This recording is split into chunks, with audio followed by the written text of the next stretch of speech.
श्री स्वामी समर्थ मैत्रिणी, कशा आहात? आशा करते खुश असाल, सुखी असाल, संपन्न असाल आणि स्वामींच्या सेवेत रममान असाल.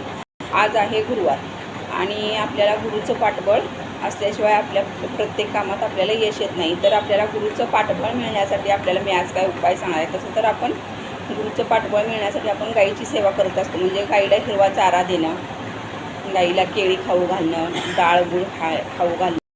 पण आपण ही डाळ गूळ काय करत असतो, एखाद्या वाटीत नाही तर कागदावर घेऊन गाईला खाऊ घालत असतो. तर आता तसं न करता 5 गुरुवार आपल्याला ती डाळ आणि गूळ, डाळ जरा भरपूर घ्यायची आहे, आपल्या हातात घ्यायची आहे आणि गाईला ते खाऊ घालायचं आहे. गाईने ते डाळ गूळ खाऊन झाल्यानंतर तिची लाळ जी आपल्या हाताला लागेल त्यामुळे आपल्या भाग्यरेषा बदलण्यास मदत होते.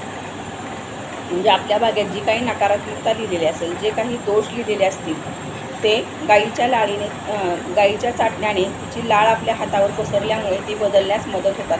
म्हणून हा उपाय आपण फक्त 5 वार करून बघायचा आहे आणि आपल्याला काय रिझल्ट मिळतो आहे ते मला नक्की तुम्ही सांगा. गाईची सेवा करणे म्हणजे खूप पुण्याचं काम आहे. गाईबद्दल बोलणं इतकं माझ्यासारख्या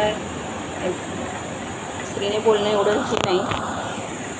गाईच्या पोटात 33 कोटी देव असतात. आपण गाईबद्दल बोलणं आपल्याला ते शक्य नाही.